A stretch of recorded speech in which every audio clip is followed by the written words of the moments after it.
Bora walked through the big iron gates of St. Xavier's College in Mumbai, India, and looked up in awe at the grand cathedral-like buildings that rose up all around her.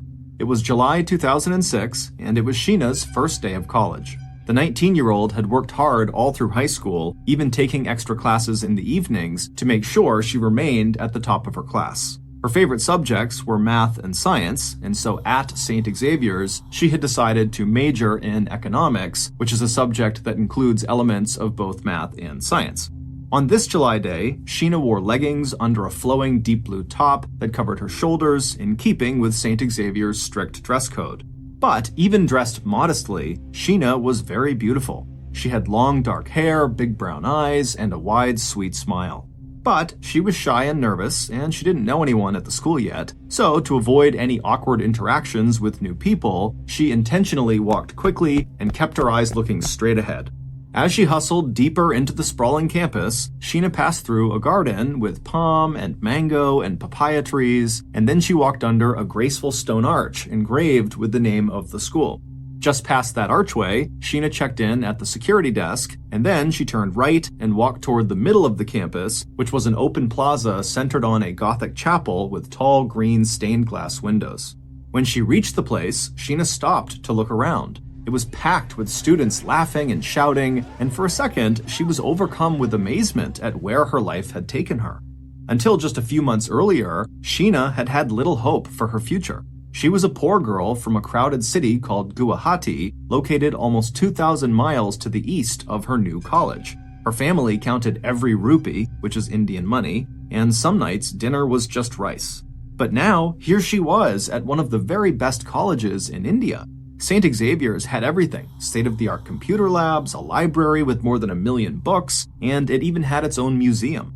The school admitted only about 1,000 undergraduate students each year, and now Sheena was one of those lucky few. Sheena took one more look at all the people in the plaza and then started walking again. She crossed to the other side of the plaza and walked inside of a stone 4-story building. After going upstairs to the second floor, Sheena turned down a long white hallway, and when she reached the end of it, she saw a sign hanging over a door on the left-hand side that read Multimedia Room. This was where her first class was scheduled to be. Sheena opened the door and stepped inside, but it was empty. She was the first person to arrive. The room was huge, with high ceilings, brand new desks, and a big video screen down in front for the teacher to use.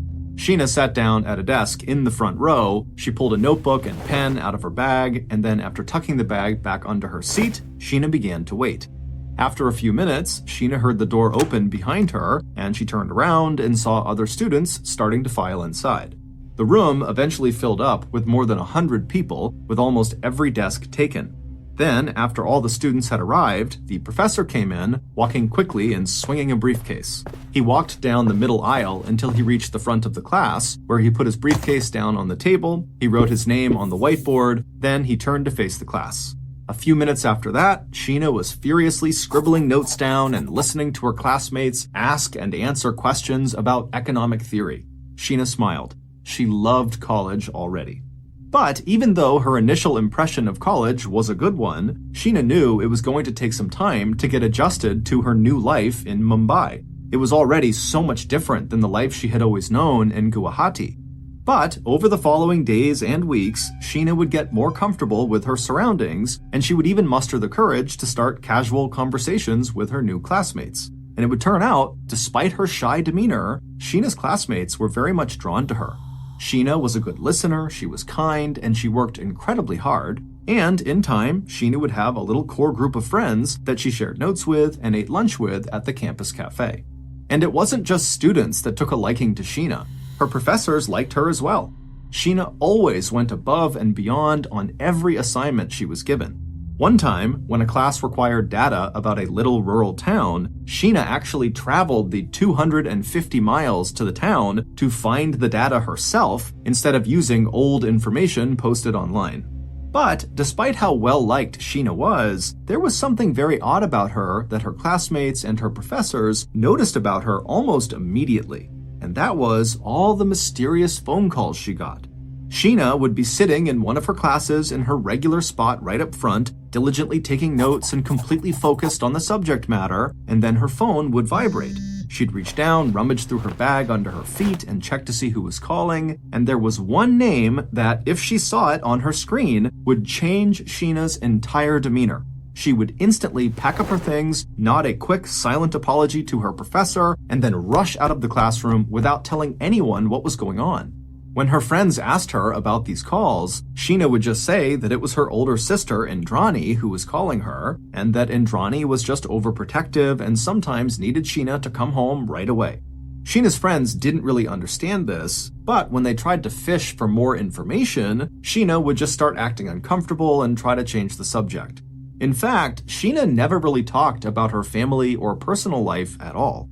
Her friends could sense it was a painful topic, and they were right.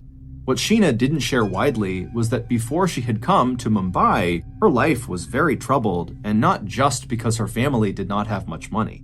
When Sheena and her little brother Mikhail were just babies, their mother abandoned them. Sheena's mother had always dreamed of fame and riches, and so when she got the opportunity to go to a big city to study, she took it, leaving her kids behind. And so Sheena and her brother had grown up in a little house in a narrow alleyway with their grandparents. The grandparents had tried their best, but it was very hard. Mikhail had mental health issues, and Sheena was always sad because she missed her mother terribly. Sheena would write about her mother in her diary. Some days she would wonder about why her mother had not come back. Did she not love her children? Other days, Sheena would find herself dreaming of doing exactly what her mother had done, leaving and going to college in a big city. And it was Indrani, the overprotective older sister who always called in the middle of Sheena's classes, who had made Sheena's college dream come true. Indrani was about 15 years older than Sheena. She had left Guwahati years earlier, determined to make a better life for herself, and with her charm and fierce work ethic, she had done it. She was glamorous and beautiful, and just recently married to a man named Peter Mukherjee, who ran India's most successful TV network and who had been named one of India's 50 most powerful people. Indrani was a socialite, a businesswoman, and a media tycoon. Some people even called her the First Lady of Indian television. But no matter how famous and wealthy Indrani got, she never forgot about her little brother and sister back in Guwahati. And so finally, in 2006, Indrani came back to Guwahati and pulled her younger siblings out of poverty and away from their little house in the alley. Indrani sent Mikhail to a school in the south of India and then to treatment for his mental health issues, and then she brought Sheena back west with her to Mumbai to go to school at St. Xavier's. So now, when Sheena's phone rang and she saw it was Indrani calling her, no matter where she was or what she was doing, she would always stop and answer that call. She felt like she owed that to her older sister for all she had done for her. When Sheena had first arrived in Mumbai, she lived for a while with Indrani and Indrani's husband, Peter, in their penthouse apartment in a luxury building in South Mumbai. But by late 2007, about 1 year into her time at St. Xavier's, Sheena had found a place of her own. A pretty little flat near her school in a neighborhood called Colaba, right on the Arabian Sea. And while Monday through Friday, Sheena stayed at school or her flat and focused exclusively on her schoolwork, she still found time every weekend to go visit with Indrani and Peter at their penthouse. And it was during one of those weekend visits that Sheena met the man who would forever change the course of her life. It was a quiet Sunday afternoon toward the end of 2007 during Mumbai's monsoon season when it rains almost continually for months. Sheena was sitting on her sister's couch reading a book when, from behind her, she heard the door to the penthouse open. And then she heard a young man's deep voice calling out a greeting to Indrani and Peter. Sheena folded the page of her book, laid it on her lap, and turned around. And there, standing in the doorway, greeting Indrani and Peter with hugs, was one of the most handsome men Sheena had ever seen. He was tall and athletic with dark eyes, high cheekbones, and slicked back jet black hair. He also had a faint British accent. To Sheena, he looked and sounded just like a movie star.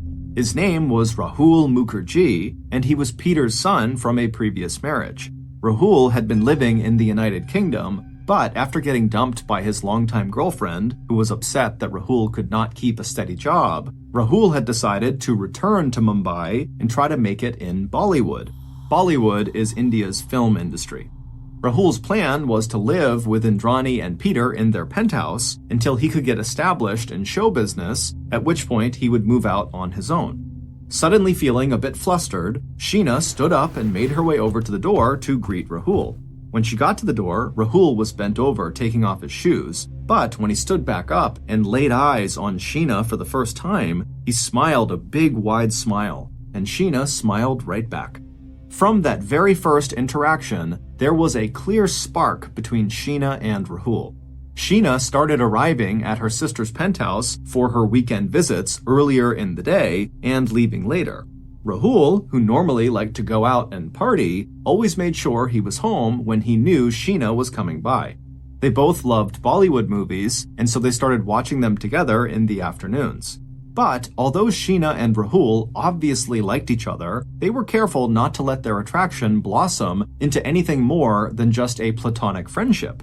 They knew that Sheena's sister, Indrani, and Rahul's father, Peter, would frown on the two of them having any kind of romantic relationship. First of all, though they weren't related by blood and didn't meet until they were both adults, Rahul was still Indrani's stepson, which meant Sheena was technically Rahul's aunt, even though Rahul was actually 4 years older than Sheena. But even beyond the very awkward family dynamics, Sheena and Rahul were just two drastically different people. Rahul had grown up rich in England, he went to the best boarding schools in the United Kingdom, and he had never gone hungry a day in his life. He also had a bit of a wild streak in him. As a teenager, he got arrested for growing marijuana, and as an adult, he barely worked, choosing instead to live the high life using his parents' money. As for Sheena, she was hardworking, quiet, and came from nothing. Even at St. Xavier's, which had strict rules about how students could dress and behave, Sheena was considered to be very modest. In short, Sheena and Rahul were total opposites. And so, for the first 6 months that Rahul and Sheena knew each other, they kept a respectful distance between them. But then, one weekend afternoon in 2008, when Sheena and Rahul were alone in Indrani's penthouse, something happened. They sat down to watch another Bollywood movie, but this time, instead of sitting separately like usual, they curled up next to each other on the couch and pulled a blanket across their laps. And then, as the movie played, Sheena and Rahul leaned into each other and kissed. After that first kiss, Sheena and Rahul knew they could not keep pretending they didn't have romantic feelings for each other. And so they decided they would just have to date publicly and accept the fact that Indrani and Peter would most likely not be happy. And Sheena and Rahul were right about that. The young couple very quickly moved into an apartment together located about 20 minutes to the north of Indrani's penthouse. And pretty much the second they finished moving their things into this new apartment, the fighting began between the two couples. Or more specifically, Rahul began fighting with Indrani. Even though Indrani was Rahul's stepmother, he never liked her and certainly never loved her. His own parents' marriage had broken up because his father, Peter, cheated on his mother constantly with younger women who clearly were only interested in Peter for his money. And so Rahul had always viewed Indrani as nothing more than just another one of those types of women. And so very quickly after Rahul and Sheena had moved out, Rahul and Indrani began getting into these horrible yelling matches every time they saw each other. At one point, Indrani even tried to ban Peter from seeing Rahul. However, Peter would sneak out and see his son behind Indrani's back and make sure he had enough money. As Rahul and Indrani fought more and more, Sheena started to distance herself from Indrani and the rest of her family. Sheena also began adopting some of Rahul's worst habits, like blowing off responsibilities to stay out late and party, and at least one time, people saw Sheena and Rahul snorting cocaine together in a nightclub. But despite all the drama around their relationship, Sheena and Rahul remained a couple. And they were still a couple a few years later in 2011, when by that point, Sheena had managed to graduate from St. Xavier's, and she had managed to get a full-time job with Mumbai's metro train system. But despite Sheena and Rahul believing that at this point, their lives were going more or less the way they wanted them to be going, they were in for a shock. One fateful night was about to kick off a chain of events that would not only totally upend their lives, but it would also rock the country of India. That fateful night was October 26, 2011. It was the same day as the most important holiday of the year in India, Diwali, or the Festival of Lights. On Diwali, Indian people celebrate the triumph of light over darkness and good over evil. In Mumbai, the whole city seemed like it was glowing. Lights hung from all the trees and up and down the streets and in front of every home. That night, as fireworks exploded across the sky, Rahul dropped down on one knee inside of the apartment he and Sheena shared and asked Sheena to marry him. For her whole life, all Sheena really wanted was for someone to love her, and now she finally had that. Sheena was overjoyed and started crying happy tears and said yes. Little did she know, this decision would haunt her. Now that Sheena was engaged to Rahul, she felt like she needed to make an effort to try to repair her relationship with Indrani. So, Sheena wrote Indrani an email telling her she was sorry that they had fought so much over the years, and she said that life was just too short for them to be holding grudges. And Indrani, for her part, was reconsidering too. She and Peter were just tired of the constant conflicts with the young couple. And so, on March 10th, 2012, Indrani sent a response email to Sheena, and in this message, she told Sheena that she would always love her no matter how angry they got with each other. It wasn't long after sending that reply email that Indrani got a response from Sheena. And when Indrani read what Sheena wrote, she instantly felt this rush of fear and anxiety come over her. And so Indrani picked up her laptop and ran to find Peter. Once the couple was staring at the screen together, they both read Sheena's email in stunned silence. In the message, Sheena made it very clear that things had soured with Rahul, and now she desperately wanted out of the relationship, but she said she couldn't do it alone and needed Indrani's help. Over the next few weeks, all Indrani thought about was her little sister, Sheena, and how to save her from Rahul. Indrani checked in on Sheena regularly by email and text. At one point, she even offered to buy Sheena a diamond ring in hopes that might cheer her up. She also told Sheena that whenever she was open to it, Indrani was more than happy to get her set up in her very own 3-bedroom apartment.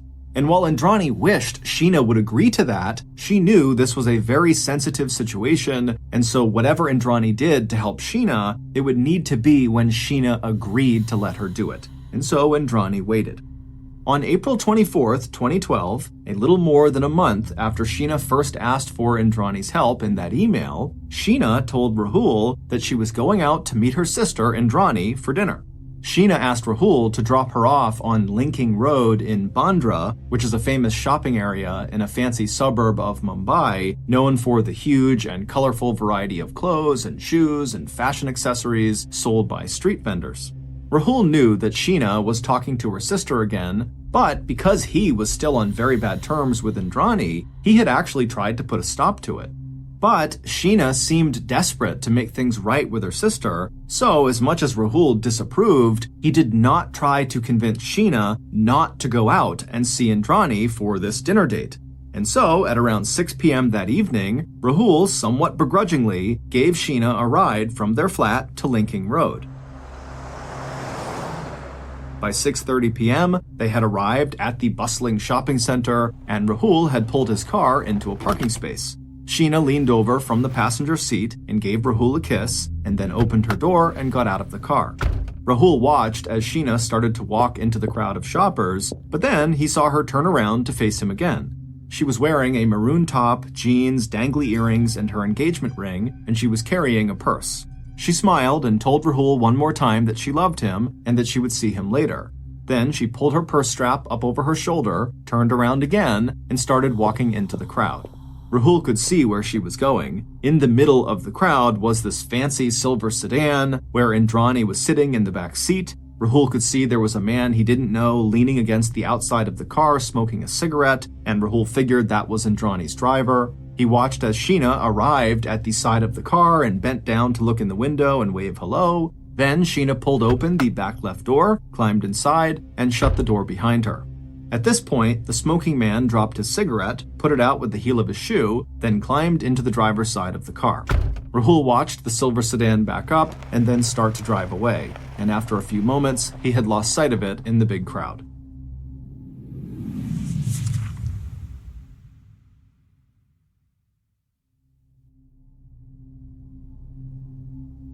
A few hours later, back at the flat he and Sheena shared, Rahul's phone buzzed. He picked it up and found a message from Sheena that said she was going to stay overnight with Indrani and she would see him in the morning. Rahul frowned at this message. He was already unhappy that Sheena and Indrani were rekindling their relationship, and he didn't like the idea of the two of them getting so close again so fast. He was also starting to feel suspicious that Indrani might try to break up the couple's engagement. The next morning, when Rahul woke up, he called Sheena, but she didn't answer. A little while later, though, she sent him a text message that said she would be home soon, so he relaxed and started going about his day. But about 45 minutes later, Rahul's phone buzzed again. He was standing in his kitchen making himself something to eat, and when he grabbed his phone off the counter and read this new message Sheena had sent him, his chest suddenly tightened and his face started getting hot. He dropped the knife he was holding and left his food on the counter, and then, while furiously texting a response to Sheena, he ran out of the flat and got into his car. Seconds later, he was peeling out of his parking spot and careening down the road. The text message that Sheena had sent Rahul that upset him so much was very simple. She had met someone else, and so she was breaking up with Rahul. She didn't respond to anything else Rahul texted her. As Rahul sped south towards Indrani's penthouse, Sheena and Indrani were on the road too, driving south out of Mumbai. They sat shoulder to shoulder in the back seat of Indrani's car. Their hair and makeup were perfect, and there were 2 suitcases packed in the trunk. Sheena's head rested on Indrani's shoulder. A few minutes later, Rahul arrived at Indrani's penthouse apartment, parked crookedly in a spot outside, and then got out of his car and slammed the door. He walked quickly towards the front door of the building, which was manned by a security guard. The guard knew Rahul and usually just said hello and waved him inside, but today he acted differently. Indrani had told the guard, along with the rest of her staff, that there might be some commotion soon and that they were not to let anyone into the penthouse, especially not Rahul.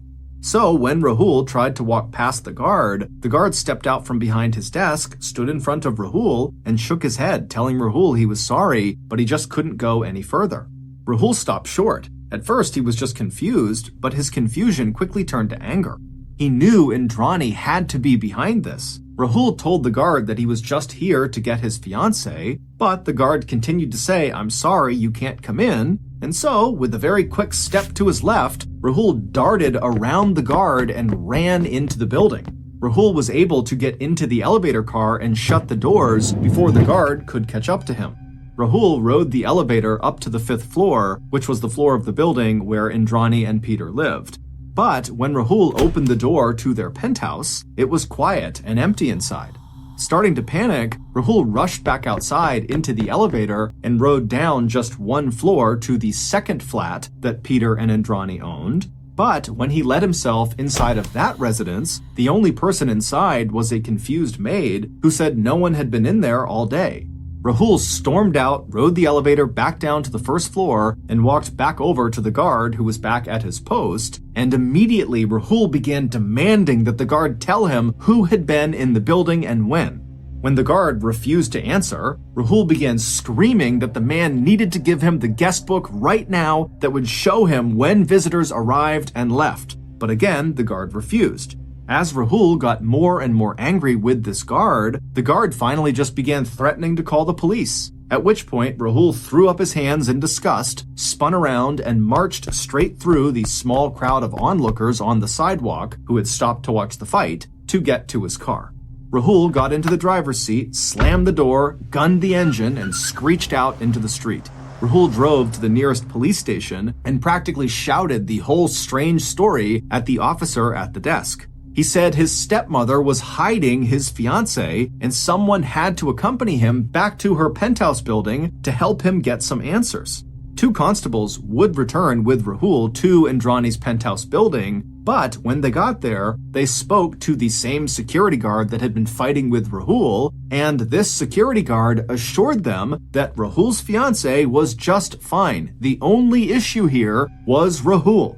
At this, the constables decided there had been no crime committed and told Rahul they were leaving. Rahul followed them back to the station, where he still attempted to file a missing person report with them, but they told him to just calm down and stop worrying. Sheena was not his wife, and clearly she had left on her own. She was not missing. The officers told Rahul that if he really wanted to file a missing person report, he should go to a different police station to see if they would do that for him. Furious that he was not being taken seriously, Rahul left the station and climbed back into his car. Once inside, he called Sheena, Indrani, and Peter over and over and over again, but none of them answered. So Rahul did what the officers had just suggested. He drove to a different police station, one that was closer to his own apartment, and he went inside to try to explain what was going on. But these police officers had a very similar reaction to Rahul's story, and they too refused to take a police report on what they believed was just a messy breakup. Rahul didn't know what else to do, so he drove home and spent the day calling around to see if anyone knew anything about where Sheena was or who she was with or what she was doing, but no one he spoke to knew anything. Finally, though, that evening, Rahul got his father, Peter, on the phone. Rahul didn't know it, but Indrani had been keeping Peter fully updated on her plan to get Sheena not just out of her relationship with Rahul, but out of the country altogether to start a new life in America. And Peter had been supportive. Even though Peter had tried to accept Sheena and Rahul's engagement, he just couldn't. He hated the level of conflict that their relationship brought into the family, and so he was kind of relieved that that relationship was now going to end with Indrani's plan. On the phone, Peter could hear how worked up his son was, and so he hesitated to be too direct about what had really happened with Sheena to avoid making Rahul even more upset. But after Rahul pressed, Peter did tell him that Sheena really had left of her own accord, and truly she did not want him or anyone else to be in touch with her right now. He told his son that if he really wanted to talk more about Sheena, he should just come visit him, Peter, in the beach town south of Mumbai where he was staying. But Rahul was not interested in visiting his father. Instead, the next day, Rahul went to yet another police station to try to get their help in figuring out what happened to Sheena. But again, those officers refused to help. But this did not stop Rahul. He wound up calling his mother, who was living in a resort town to the north at the time, and he told her that Indrani must be hiding Sheena or something like that. He just knew it, there was something wrong. And Rahul's mother, who was very sympathetic to her son, flew to Mumbai, and once she was there, she and Rahul would go to the police, and together they would try to convince them to file a report. And this time, the police would finally relent, and they would file a report. However, they did nothing else. They just wrote this report and then forgot about it.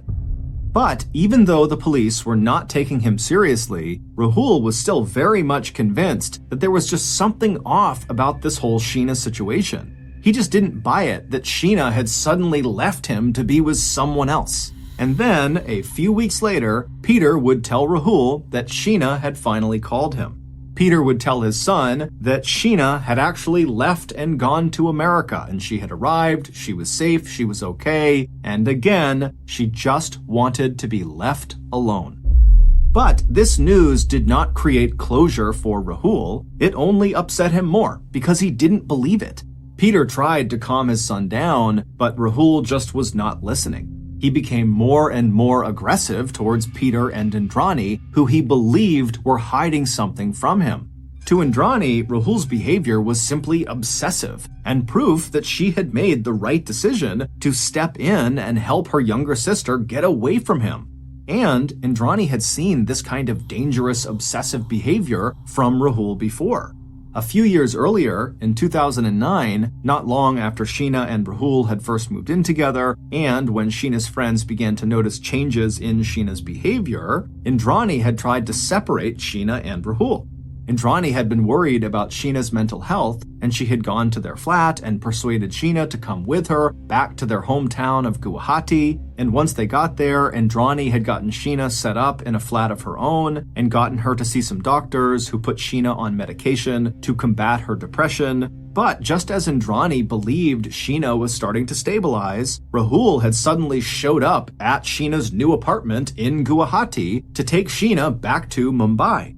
Indrani tried to get Sheena to stay, but ultimately Sheena would go back with Rahul. and it was shortly after their return to Mumbai that Sheena's friends would see her and Rahul snorting cocaine at a nightclub.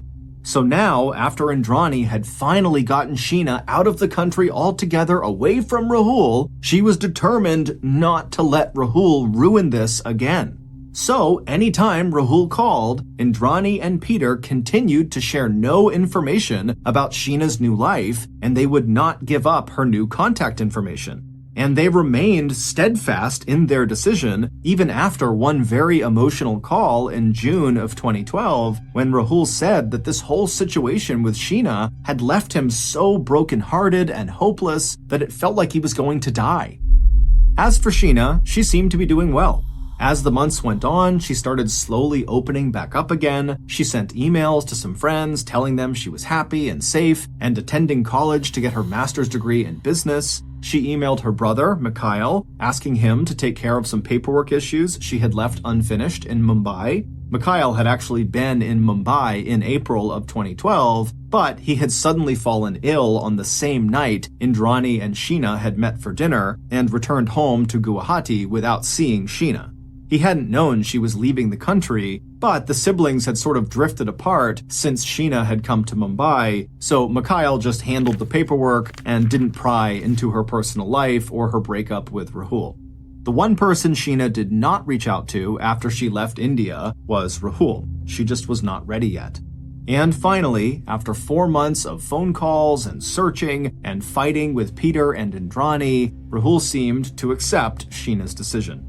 He moved out of Mumbai and back in with his mother in a city in northern India in the foothills of the Himalayan mountains. The neighbors soon noticed that Rahul seemed reclusive and strange. He didn't have a job and he didn't really come outside much, except to go to a nearby forest. He also seemed to be drinking a lot and using drugs. But from Indrani and Peter's perspective, this was actually an improvement. At least Rahul was finally leaving Sheena and them alone. But in March of 2013, almost a year after Sheena left for America, she sent Peter a troubling email. In this email, Sheena told Peter that Rahul had been scheming to break up his marriage to Indrani and that she herself had gone along with his plan because she loved Rahul.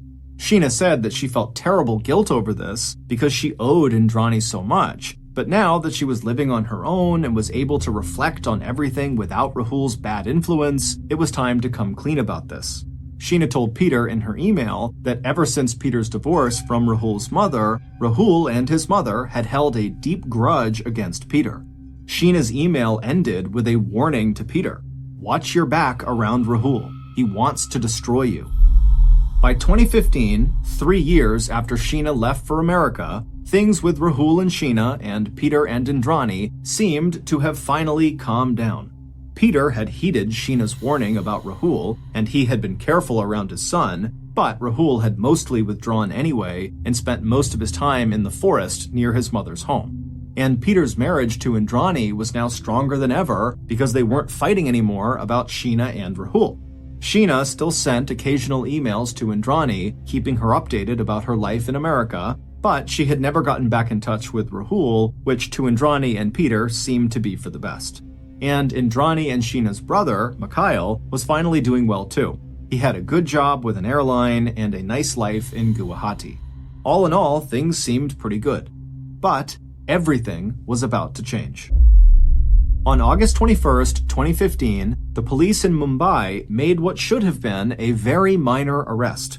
Officers were performing a routine patrol when they stopped a driver. It was Indrani's driver, the same one who drove that silver car Sheena was in the last time Rahul saw Sheena. The police searched Indrani's driver's car and found an illegal pistol, so they arrested him. But the driver really did not want to go to prison, and so he told the police that he had a story they might be interested in hearing. But he said he would only tell it if they agreed not to prosecute him. And when the police heard what the driver's story was about, they agreed right away. So they put Indrani's driver in an interview room with detectives, and the man just started talking. And what he had to say would change everything that everyone thought they knew about Sheena. When the detectives finally left the interview room where the driver had just poured out his whole story over the course of a couple hours, they knew exactly what they needed. Just one single piece of paper. An old police report that some uninterested police officer wrote years ago and stuck in a drawer and forgot about. Detectives searched for this report for days. They emptied filing cabinets that nobody had opened for years. They cleaned out empty desks. They tore apart closets. Nobody had ever followed up on this report after the day it was written, and it wasn't even clear that anybody had actually saved it. But then, detectives did find it. And on this police report was the name that detectives were looking for. At 4 a.m. on August 28, 2015, 3 years after Sheena left for America, and 7 days after Indrani's driver told police in Mumbai his story, the phone rang at the home of a man named Ganesh Patil. It was the Mumbai police calling. They told Ganesh they needed him to get out of bed right now and meet them in the forest. Ganesh was a 39-year-old father of 2 who lived in a tiny rural village about 50 miles outside of Mumbai. He worked 3 jobs to support his family. He decorated tents with flowers for weddings, he pulled a rickshaw, and he served as a kind of informal deputy for police. Basically, he helped the police when they had some specific local issue they needed to solve. The village where Ganesh lived was located in a district called Raigad. Raigad includes about 35 tiny little villages, but it's mostly forest, very dense forest. And in this forest, not only is it easy to get turned around and lost, it's also just plain dangerous. There are fast-moving rivers and deep gorges that seem to appear out of nowhere, and on top of that, this forest is known as, quote, Mumbai's dumping ground because people go there to commit suicide and bury bodies of people they have murdered. And because the entire district has only 2 police officers, the vast majority of crimes in this area don't get investigated. So even when bodies are discovered in this forest, police just pay the villagers to bury the bodies where they were found. When the police called Ganesh early that morning, they asked him to lead them right now to a particular spot in that forest. It was at the bottom of a hill where mangoes grow. Ganesh did not ask any questions. He knew what this was about. By 6 a.m. that morning, Ganesh was walking down a muddy, sloping path through the forest. In the past, when he came here to gather mangoes, he was alone. But now he was being followed by a horde of police officers who were all carrying shovels and bright lights. No one spoke as they walked. All Ganesh could hear were the sounds of birds and rustling leaves, and the trudging of lots of boots and the clanging of metal equipment. Ganesh finally got to the bottom of a hill near some mango trees, and he came to a stop. He looked around for a moment, and then he pointed out in front of him at this area where the vegetation was just a little bit thinner, and he said, "There, dig there." The police behind him surged forward with their equipment and started hacking at the ground. Ganesh just stood there and watched in silence. A few minutes later, the police had found what they were looking for.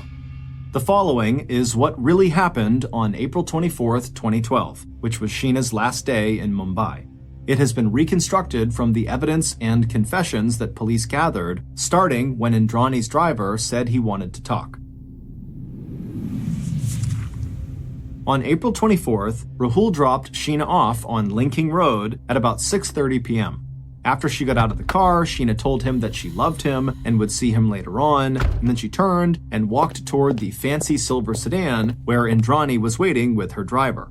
But when Sheena got into the back seat of that car, it wasn't just Indrani and her driver.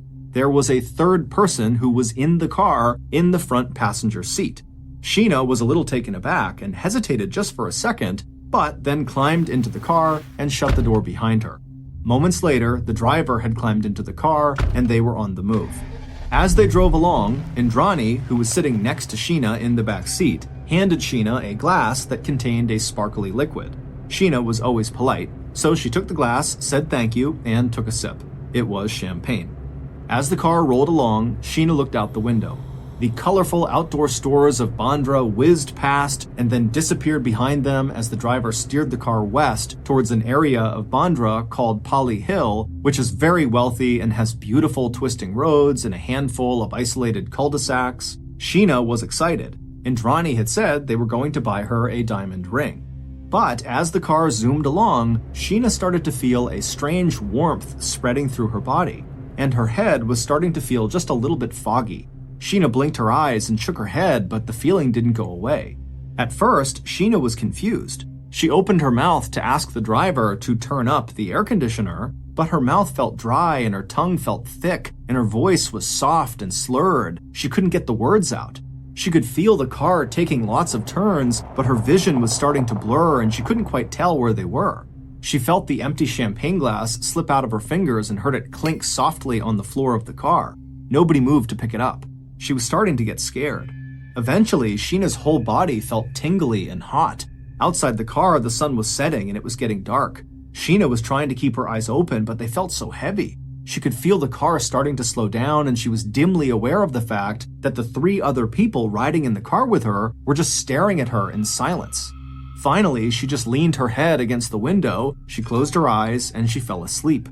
Then she woke up to the feeling of intense pressure everywhere on her body. When she opened her eyes, her vision was still blurry, and she was seeing stars, but she could tell she was no longer sitting upright. She was now on her back in the back seat of the car, and someone was sitting on her chest with their legs on either side of her body.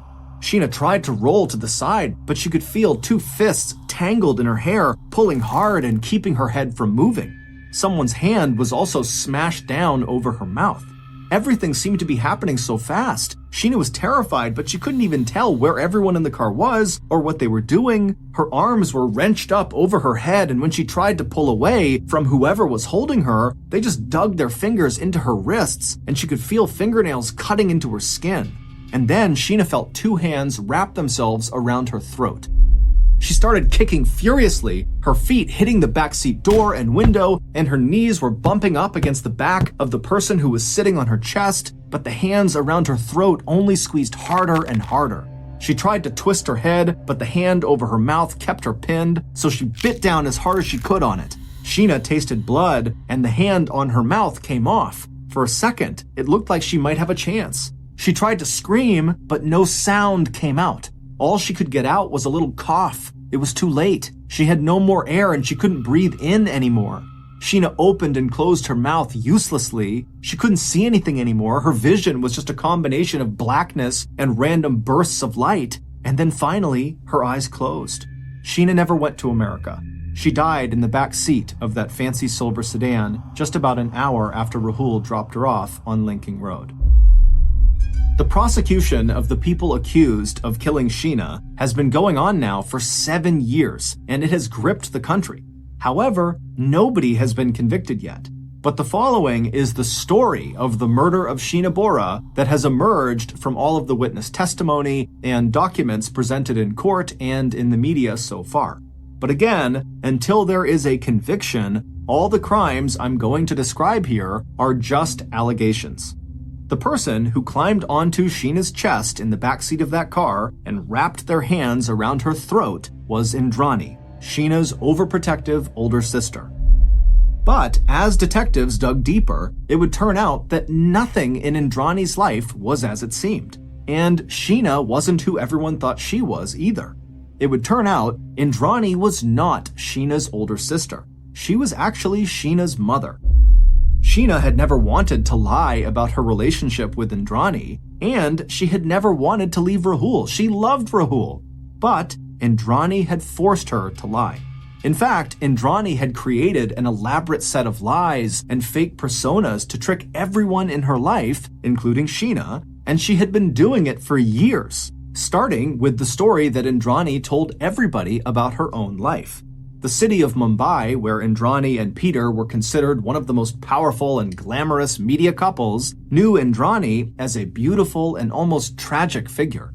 She had told everyone that her father died when she was a child, and her mother married her uncle, who abused her. So she said she fled her hometown of Guwahati, leaving her brother and sister, Mikhail and Sheena, behind. She got married, but she said her husband beat her, so she left him and finally found true love with Peter. And once Indrani had built her life with Peter, she told everyone that she went back to Guwahati and rescued her brother and sister. So when Sheena appeared in Mumbai, everyone thought that Indrani was generous and selfless and loyal. But almost none of that was true. Indrani actually grew up spoiled by her parents, who were both still alive. Indrani had Sheena when she was about 17 years old, and then Mikhail a year and a half later. And Indrani hated taking care of those two babies. So one day, she just left. And once Indrani was out of Guwahati, it was like her kids, Sheena and Mikhail, didn't exist. She just started her life over again. She got married to a rich businessman, but she got tired of him quickly, so she divorced him and moved to Mumbai, where she married Peter, who was much more rich and famous. And this is how Sheena came back into Indrani's life.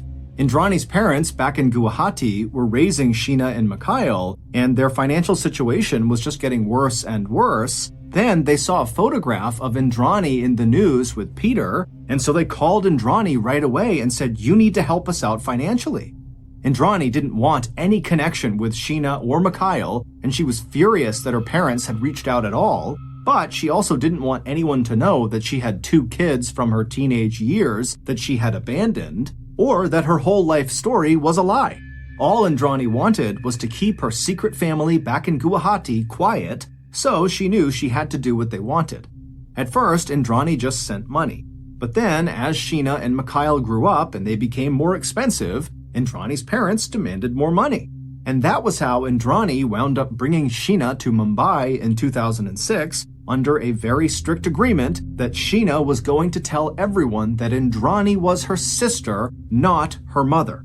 And it was an agreement that Sheena kept, but it made her incredibly depressed. When Sheena and Rahul fell in love, Indrani wasn't really worried about Rahul being a bad influence on Sheena, even though that's what she told people. Instead, Indrani was just afraid that if Sheena and Rahul got married, they would cut her, Indrani, out of Peter's huge fortune. And even worse, Indrani was afraid that Sheena would expose her secret identity. So when Sheena and Rahul moved in together, Indrani made her first attempt to separate them. In 2009, Indrani had come to Sheena and Rahul's flat and convinced Sheena to come with her back to Guwahati.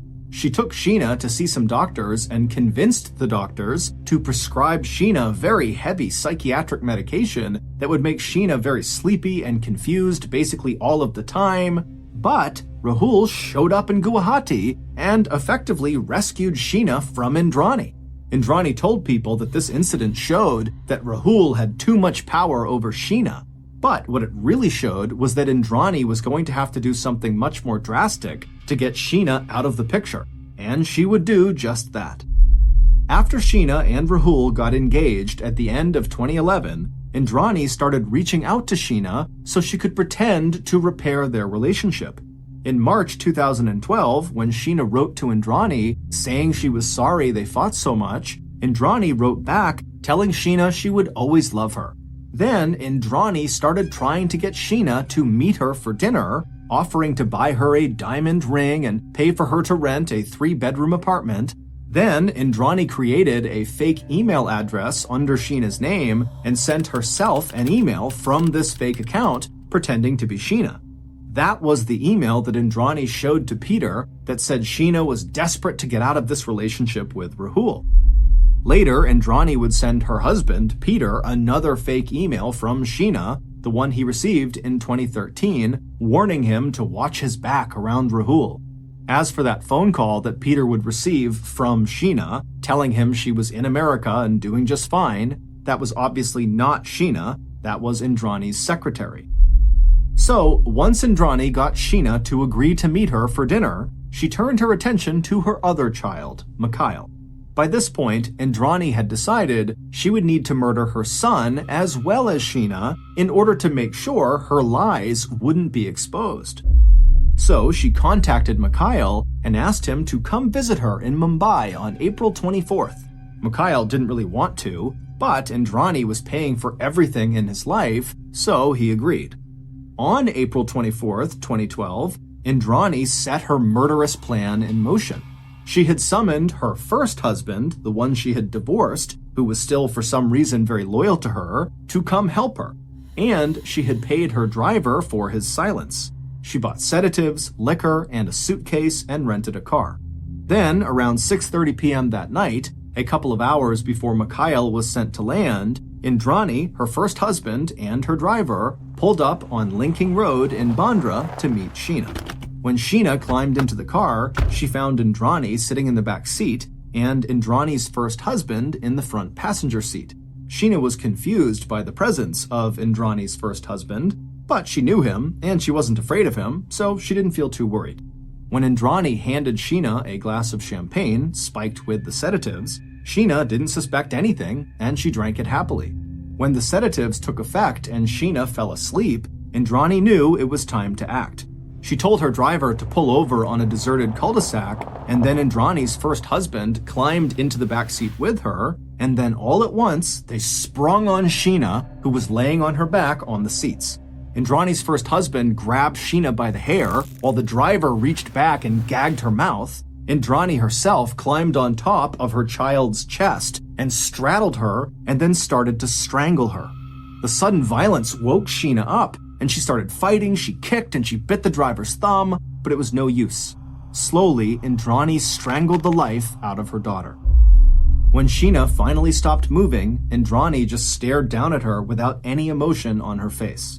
At this point, Indrani took Sheena's cell phone and sent a text to Rahul pretending to be Sheena.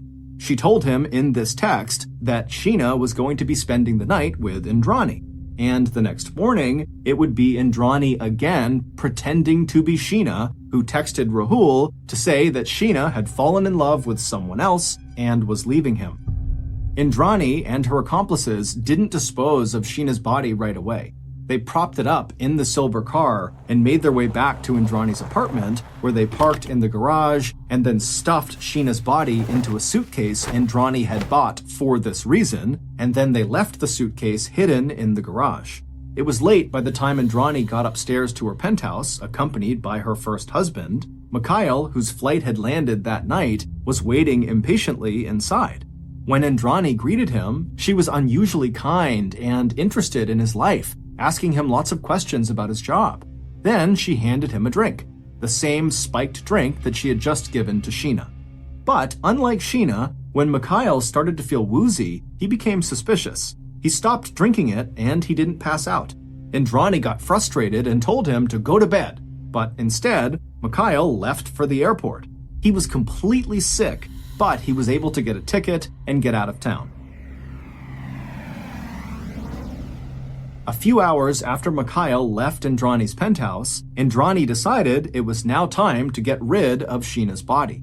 She went down to the garage and she pulled the suitcase out of hiding. She was worried about being stopped at a checkpoint and having the luggage examined, so she pulled Sheena out of the suitcase and carefully brushed and styled Sheena's hair. She put makeup on her. She sprayed her with perfume. Then she sat her up in the back seat of the car like she was a living passenger. Then Indrani, her first husband, and her driver piled into the car as well and began driving to where Indrani wanted to dump Sheena's body, the forest in Raigad. As they drove, Indrani sat in the back seat next to her daughter, Sheena, whose head rested on Indrani's shoulder. Once they got to the forest, the driver, Indrani, and her first husband together dragged Sheena's body out into the woods, where they smashed her body with rocks and then lit it on fire. A month later, on May 23, 2012, Ganesh Patil, the man from Raigad who worked as a deputy for local police, discovered Sheena's body. When Ganesh contacted the police about it, an officer wrote the report that detectives would frantically search for 3 years later after Indrani's driver confessed. But at the time of Ganesh's gruesome discovery in May of 2012, the police didn't investigate. They just paid villagers to bury the body where it lay. And where the body lay was where Ganesh had taken police in the early morning hours of August 2015, right at the bottom of a hill near where the mangoes grow. Indrani was arrested and charged with murder, along with her first husband. As for her second husband, Peter, he was also arrested a short time later and charged with murder, though he has denied knowing anything about Indrani's plans and claims that he too was tricked. Indrani, for her part, denies murdering Sheena and says that Sheena is not even dead. She says that Sheena is alive and well and living in America. The driver has testified in court against Indrani and Peter in exchange for immunity. Indrani's first husband was initially said to have confessed, but now says he's innocent. Peter and Indrani, who are now divorced, are out of jail as the trial drags along. As for Rahul, he has said he doesn't believe his father, Peter, was involved in what happened to Sheena. This case continues to shock and horrify the people of India, and stories about it appear in the news almost every day. In 2018, a 21-year-old brand new police officer named Derek was dumped by his longtime girlfriend. This breakup caught him by surprise because he had actually just recently moved to Colorado in order to be closer to his girlfriend, so naturally he was devastated. After a few weeks of being so depressed and kind of just moping around and going through the motions in his life at this point, one of his very close friends suggested to him, like, hey man, look, why don't you just make a profile on Tinder, the online dating service, and just put yourself out there again? You have no idea who's out there. Clearly, your ex-girlfriend was not the one. Derek had met his ex-girlfriend in a bar, and every other girlfriend he had ever had, he had met in person. So online dating was definitely not on his radar. But he was so lonely and sad, he figured, you know what? I got nothing to lose. And so he made himself a Tinder profile. Derek quickly matched with a woman on Tinder named Leah that he said was way out of his league, but he wasn't complaining. They chatted for a couple of weeks and they got on great, and so they wanted to get together and actually meet each other in person, but Leah lived well over an hour away from Derek, so there wasn't a natural meeting place, and they're going back and forth about where they want to go, and finally Leah just says, hey, why don't you just come to my town? There's this great park that I go running in all the time, and they have this awesome field that's on a slope, and you can lay on it and look up through the trees and you can see the stars, and so that would be a cool thing to do on our first date, go stargazing together. So the date night finally came, and Derek was really excited. He was nervous too, because even though they talked on the phone, this is the first time they're going to see each other. And so the plan was he was going to drive out to her town and actually pick her up from her work. She worked at a hair salon, and from there they would make their way over to this park. And so Derek pulls up to the hair salon right as Leah is coming outside, and she's all excited and she's waving to him. She runs over and she gets in the car and they hug and kiss on the cheek. And it's like they knew each other, but they didn't know each other because their entire relationship was online or, via texting or a phone call. And so it's like they had history, but they didn't. But either way, Derek was really happy, and it seemed like Leah was too. From the hair salon, it was a pretty short drive to this access road that was going to bring them into this park. And when Leah told him to make this turn, it didn't look like a very well marked trail or even a marked park. It looked like this kind of random access road that Derek would not have associated with a big public park, but he doesn't know the area, and so he turns and he starts heading down this road. And the road went from cement to dirt pretty quickly. And this whole time he's thinking to himself, like, did I take a wrong turn? Does she know like where she's going? This does not feel like the way you drive into a big park, the way she was describing. Finally, they land back on cement, and they're actually on this road that's right up against this huge field. And so right away, Derek's stress is gone because now it's confirmed in his mind that, okay, that's a weird way to get into this park, but here's this huge, amazing field, and we're back on a real road, and everything's good again.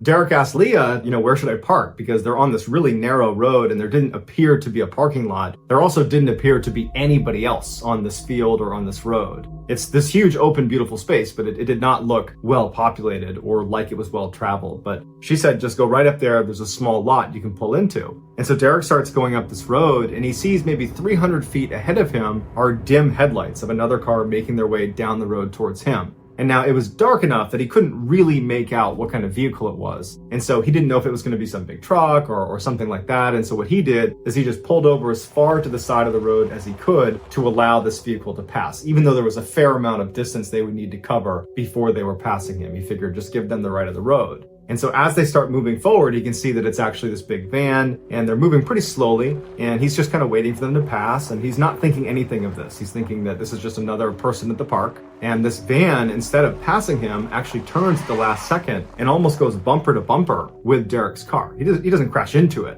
but he stops just in front of Derek's car. And so Derek is a cop. He's a brand new cop. And he's super aggressive, he really believes in his training. And so as soon as this guy stopped in front of him and blocked the path for him, red flags are going up for Derek and he knows something's wrong with this van. And instinctively, he says, Leah, stay here. He grabs his flashlight that he kept right in the center console and he jumped out of the car and went right to the driver's side door of this van to confront this guy. And when he got up to the driver's side door, it was this really big guy who looked pretty startled to see Derek come charging up to him with his flashlight. And Derek's like, what are you doing, man? What are you blocking me in for? And the guy's like, oh, hey, sorry, I'm the caretaker here of this whole property. And we've had an issue with poachers in the area. And I was concerned you guys were poachers. It doesn't look like you're poachers, though. And Derek's like, no, we're not poachers. We're going stargazing. I'm on my first date here.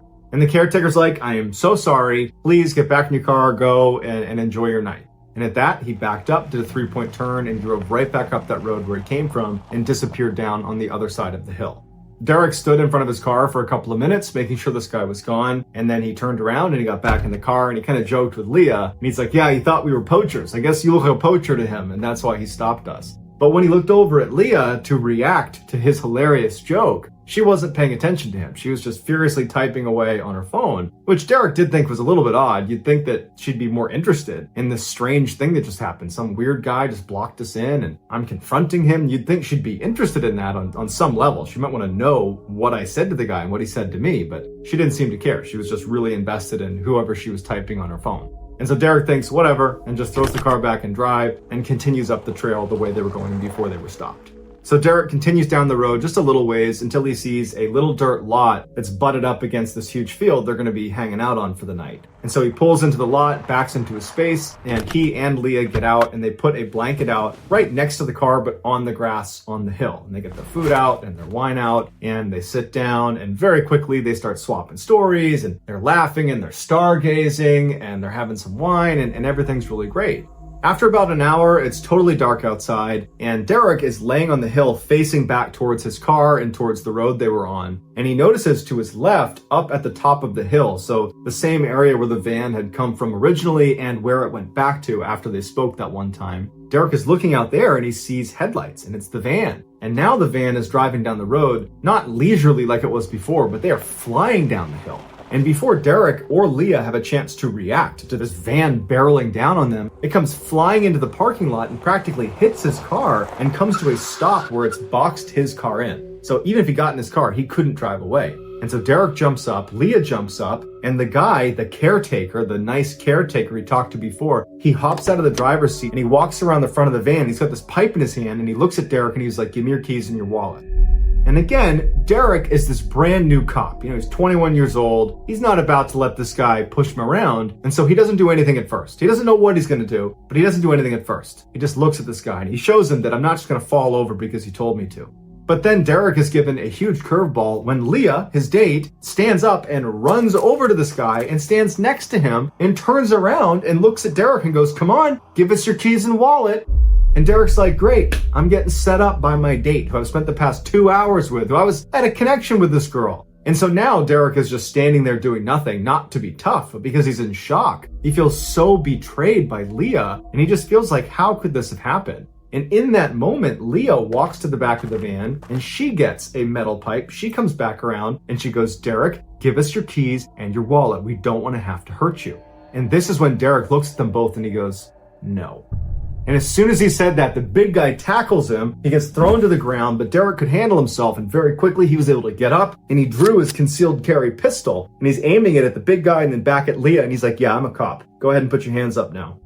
As soon as they saw the gun, they both dropped their pipes and put their hands up. And so as he's holding them both at gunpoint, and he's looking over at Leah like, really? You did this to me? Are you kidding me right now? As he's doing that, he has to get his cell phone out of his pocket, type in 911, and then call dispatch and had to say who he was, what his badge number was, what happened, and where he is. And where he is was difficult to describe. And so as he's trying to explain these directions, and he's saying, go left at the light, and then there's a gas station there. You're gonna go up this field, you're gonna see me, I got these two people at gunpoint. As he's doing that, Leah and the caretaker look at each other, and they just turn around and bolt. They figure, he's distracted, we can at least get behind the van and run into the forest before he's gonna catch us. And so instinctively, he takes off running after them, and he chases them for about 30 seconds into the tree line before he starts hearing gunshots. And they weren't his, someone's shooting at him, and he sees the muzzle flash out in the middle of the forest, and he's like, yeah, I'm not doing this. He turns around, runs back to his vehicle, he starts it up, and he has to basically smash into the van, back into the fence over and over again, like Austin Powers, like a 25-point turn, before he was barely able to grind his way out and peel out of this park.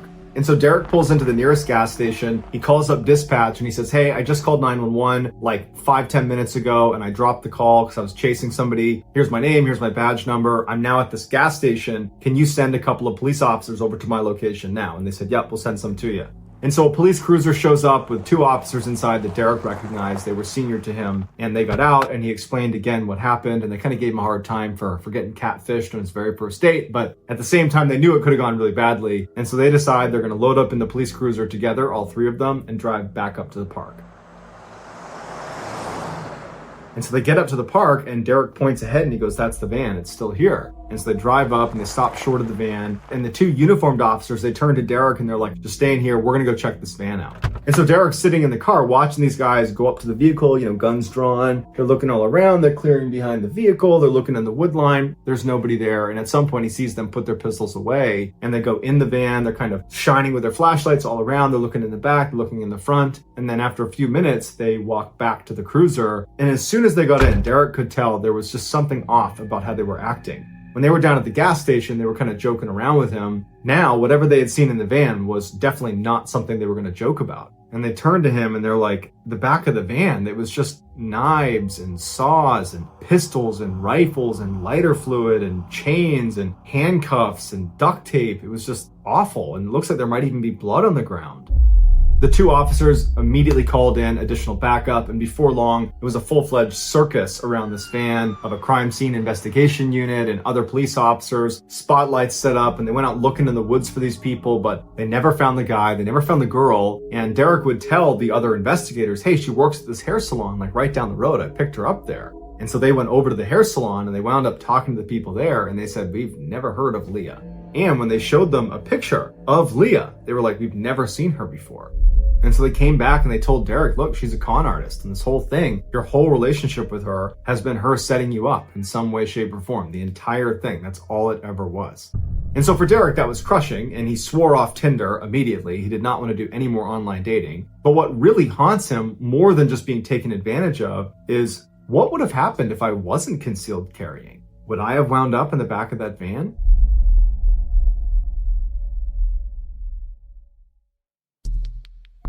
Our next story is called "He Asked for Me by Name."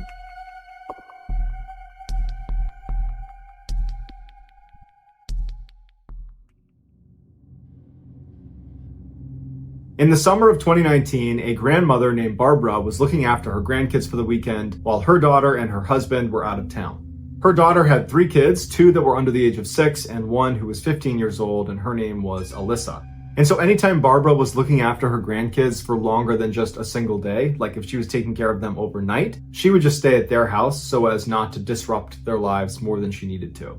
And so their house was a modest single-story home in a nice suburb of Dallas, Texas, where the crime rate is basically 0 and everybody in the neighborhood knows each other.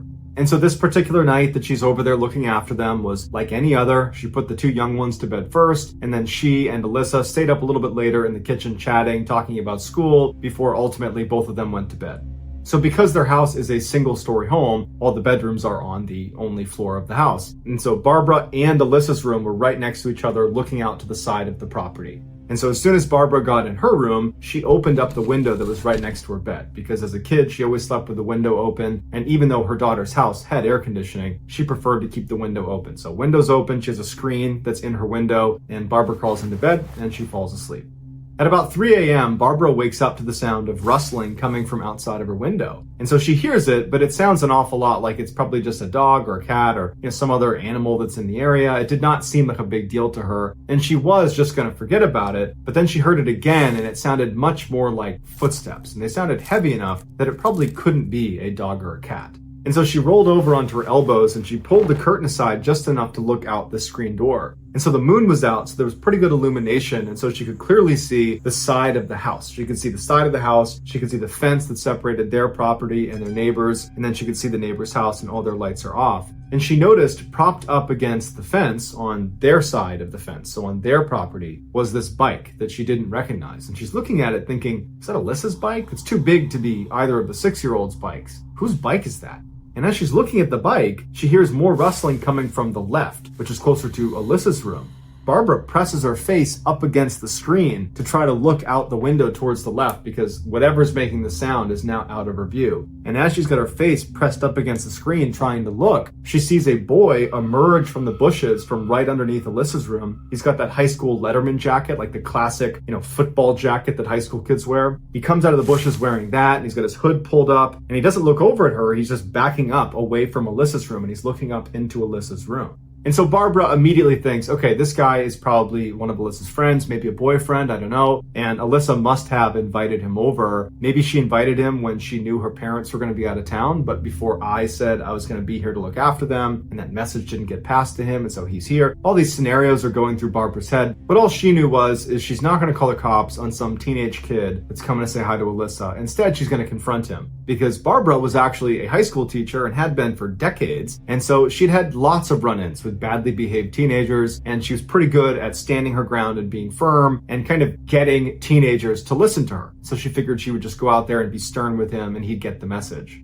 And so she quietly gets off of her bed, she walks out of her room to the front of the house. So he's over here, side of the house. She's going to the front of the house. She flips on the lights as soon as she's outside, and she quickly walks around to the edge of the porch where she can poke her head over and see right down the side of the house where this kid's gonna be. So she pokes her head over and she goes, "Can I help you?" And this kid turns and looks at her for the first time, and immediately Barbara's like, oh, whoa, he is not a teenager. He looks like he's in his 20s, if not 30s. No matter what, he is a lot older than Alyssa. And it caught her so off guard, she didn't really know how to react to it. She was just looking at this guy who looks so much older, but he's got a bike, and he's wearing a Letterman jacket, and so Barbara's a little bit confused. And so she's thinking to herself, okay, it's possible that he could just be one of those kids that looks a lot older than he really is. But somewhere in the back of her mind, she's thinking, this doesn't feel right. This feels like a grown man is trying to get into the house.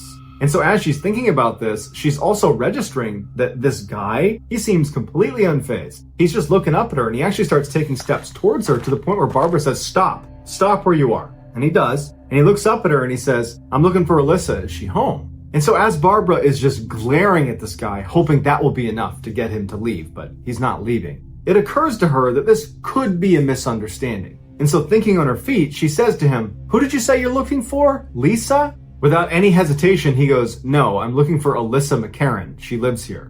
Barbara went silent for a second because he was right. That was her name, and she certainly was here. But she did not want him coming anywhere near the house until she had a chance to talk to Alyssa and confirm that she had invited him here, or at the very minimum, that she knew who he was. And so Barbara says to the guy, I need you to stay right there. It's 3 a.m. I don't know you. Give me a minute. I'll be right back.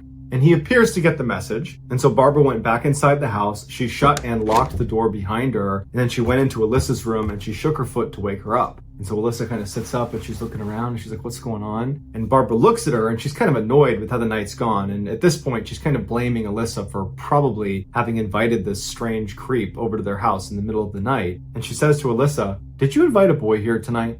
And Alyssa's like, no, what are you talking about? Barbara narrowed her eyes and she said, well, there's a boy outside that clearly knows you. He asked for you by name and he knows you live here and he's outside right now. Can you please go out there and tell him that coming over unannounced at 3 a.m. is not very polite and he shouldn't do it again? Alyssa's confused and she's looking at her grandmother like, what are you talking about? And so she leans back and she opens the curtain of her window and she looks outside and immediately she pulls her head back in and she says, Grandma, he asked for me by name? And Barbara's like, yeah, he said Alyssa McCarran lives here. And Alyssa's like, we have to call 911. I've never seen him before in my life. Suddenly, everything made sense for Barbara. This was a stranger. This is not a friend. This is probably a grown man, and he was probably trying to break into Alyssa's room. And so as she's having this realization, they both hear footsteps out on the front porch. And at this, Barbara goes into full protective grandmother mode and she tells Alyssa, stay in your bed, do not move. And Barbara runs out of her room. She goes into her bedroom and she shuts that window and locks it and then runs to the front of the house to make sure that door was locked because she thought she locked it when she came in, but she wasn't 100% sure. She gets right in front of it and she can see that it's locked. And now she's standing right on the other side of the door, kind of waiting to see what's going to happen. And this guy is standing on the porch, but obscured. She can't see him because he's on the other side of the door. And it's silent for a second. And as she's standing there just waiting for something to happen, she hears knocking on the door. And it startled her when she heard it and she yelled out, there's no Alyssa McCarran here. You have the wrong house. You need to leave or I'm calling the police. And the knocking stops for a second and he says, I know Alyssa lives here. Tell her to come outside. He goes back to knocking, and Barbara picks up her phone and she calls 911, and she intentionally talks really loudly into the phone, making it very obvious she is calling the police. And very clearly this guy picked up on what Barbara was doing, because the knocking stopped and she saw him through the little slit of glass next to the door run to the left of the house back towards the side where his bike was. And so Barbara, while on the phone, runs into the bedroom where she was sleeping, and she looks out the side window, and the last she sees of this guy is riding his bike across the street. And then he stops next to an SUV and he opens a trunk and he throws the bike in the trunk, and he gets in the passenger side of the car and they drive off. Which means whatever he had planned to do with Alyssa, or whatever he was doing this night, he had an accomplice. The police show up a couple minutes later, and at this point, this creep and whoever he was with are long gone, but Barbara still gives her description of the vehicle and description of the night and what happened, and the police told her that over the past couple of weeks, they've gotten very similar reports from other households where there are young girls inside of the house. Apparently, this boy was actually a grown man that would use social media to figure out where kids lived, and then he would dress up like a teenager, and then he would go stalk them. And so whatever Alyssa had listed online, he had been able to deduce that she lived there, and who knows how long he had been looking in the window at her at night.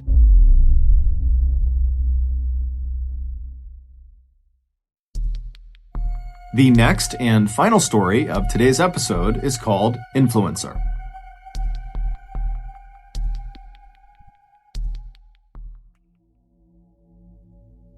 In 2018, an up-and-coming Instagram influencer named Wendy was contacted by a hotel in Miami, Florida that wanted to see if she'd be willing to stay at their property over Memorial Day weekend. They said they were willing to cover all of her expenses as long as she was willing to post a couple of times while she was at the hotel, showing off how great the hotel was. They also told her to bring along a female friend, and that friend they would cover all of her expenses as well. Even though Wendy didn't know if she had any girl friends that would want to do this with her, she was so eager to take them up on this opportunity because she was trying to make being an influencer be her full-time job. And so opportunities like this were huge for her. And so she said yes, even before she knew if she could bring along a friend like they asked her to. And so sure enough, over the next couple of days, as she reached out to her network to see if there's any females that wanted to come with her, everybody was either busy or wasn't that interested, or they had plans. And so since she did not want to cancel, she thought, well, it can't be that big of a deal if I bring along a male friend. And so she reached out to her good friend Mitch, who's this 6'4" athletic guy who was just one of her close friends. And she said, hey, would you mind coming along with me to this thing in Miami over Memorial Day weekend? I need someone to go with me. They asked for a female, but you're going to have to do. And so Mitch agreed to do it, and Wendy thought to herself, well, worst case scenario is they're not willing to pay for Mitch's, expenses, and that she would pay for them, and she told Mitch as much. And so they thought that was just fine. They figured that was a good solution. And so the day arrives, and Wendy and Mitch are really excited about this trip. They don't often get to go travel around as influencers. And so they hop on a plane, they fly first class to Miami. When they get there, they go down, they get their bags at a baggage claim, and then they go out to the curb, and right away, Wendy sees there's this really well-dressed guy with dark sunglasses on, and he's holding up a sign that has her last name on it and the logo of the hotel on it. And so she waves to him and walks over, and Mitch is following right behind. And this guy looks at her and he says, okay, well, where's your friend? And that's when she says, oh, well, actually, I brought Mitch because none of my girlfriends wanted to go. So I brought Mitch along. And so this guy lowers his sunglasses and he looks at Mitch and he kind of looks up and down. Then he puts his sunglasses back and he turns and he walks towards this beautiful black SUV that's parked right up against the curb. And so Wendy and Mitch follow him, and this guy opens up the back door, and Wendy and Mitch get in. The guy takes their luggage and puts it in the back of the vehicle and shuts it. And as soon as Wendy and Mitch sit inside of this car, the driver is visibly upset. He's kind of ranting and raving, and the front passenger window was down. And so Wendy and Mitch assumed he must be yelling at someone outside of the vehicle, like this guy that had just picked them up. He must be communicating with him somehow. He can't possibly be yelling at us. We just got here. We don't know him. But sure enough, as they kind of are tuning into what he's saying, he has a very thick accent, and he's saying, where is the other girl? You're not supposed to have a guy. It's two girls. Not one girl, one guy. It's two girls. Where is the other girl? As Wendy is hearing this, she feels so uncomfortable, not just for herself, but for Mitch too, because she asked him to come along and had said, oh, it won't be a big deal. They won't mind. But clearly they do mind. And so Wendy's trying to explain to the driver that I know you asked for a female friend, but I didn't have a female friend. And so I brought him along. I will pay for him. I'm not asking you guys to pay for him. I'll pay for everything that he touches. I'll pay for his hotel, his flight, everything. But the driver didn't seem that upset about who was paying for Mitch. His frustration came from a place of being frustrated, like they weren't going to be able to do whatever they had planned to do because now Mitch is in the mix. And so as Wendy and the driver are kind of going back and forth and the driver's getting more and more frustrated, the guy that had originally greeted Wendy and Mitch hopped in the front seat, and he and the driver started arguing with each other in Portuguese. And so for about a minute, Wendy and Mitch are looking at each other like, what is going on here? And these guys are yelling at each other, and then they stop, and the driver turns around again, and one more time he says to Wendy, "Where is the other girl?" And Wendy says, "There is no other girl. It is Mitch and I. That is it." At this point, the driver makes a sound like he was disgusted with both of them, and he raises his hand up like this, and he turns to face the road in front of him. And the guy that had originally greeted Wendy and Mitch, he gets out of the passenger seat, goes around to the back, opens the back of the truck, takes their luggage out, throws it onto the curb, goes to the door that is closest to Mitch, opens it up, and he tells them to get out. And so Wendy and Mitch climb back out onto the curb. The guy shuts the door behind them. He hops back in the front seat, and that car peels away. That was it.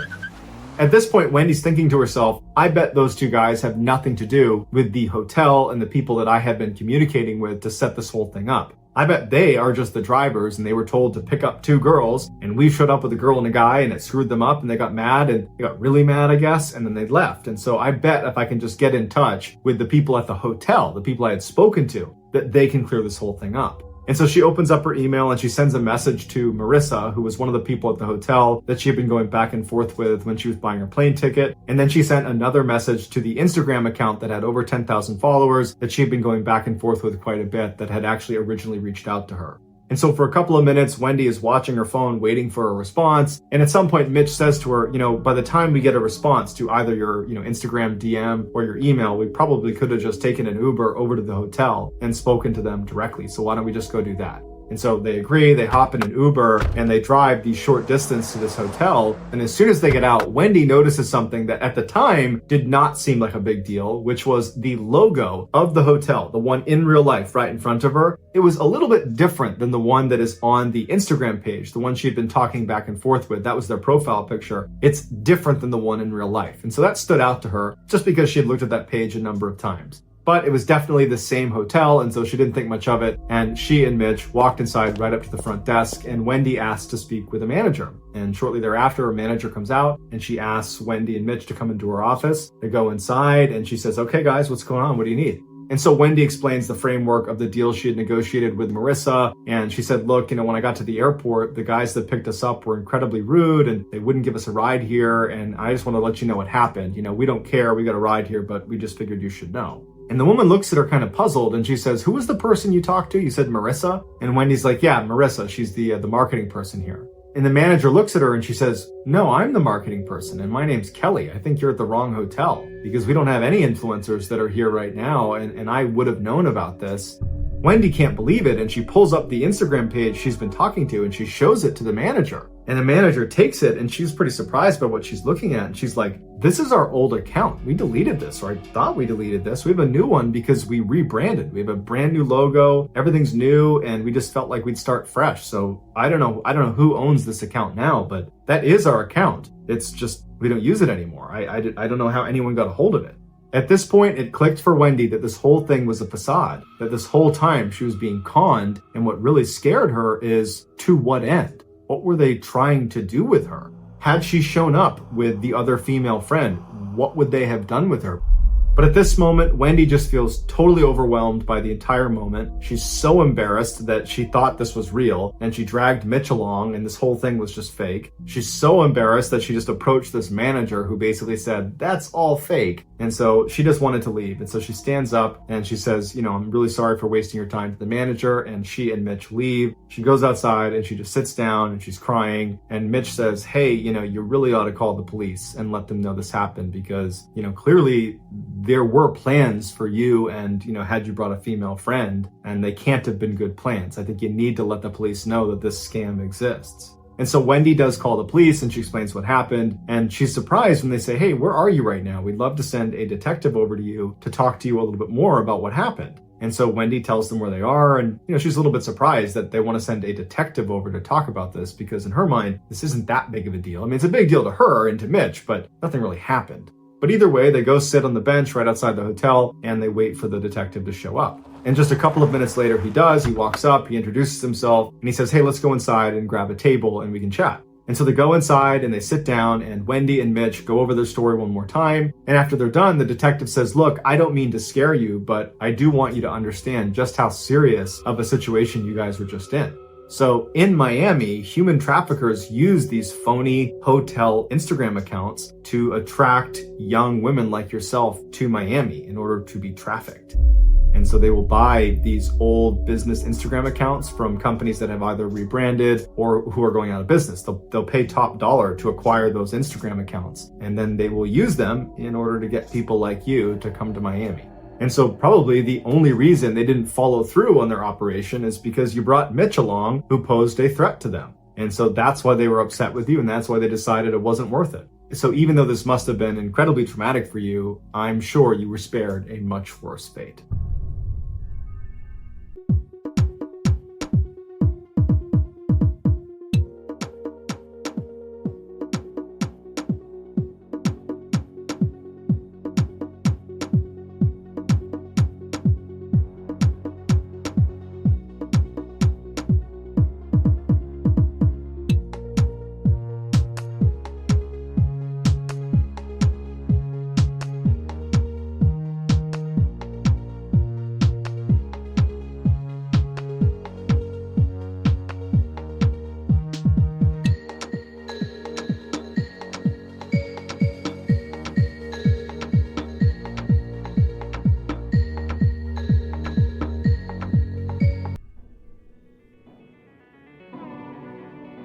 Thank you for listening to the Mr. Ballin podcast. If you got something out of this episode and you haven't done this already, please invite the Amazon Music follow button to come over to your house for a sleepover, but give them a bed with no blankets or pillows.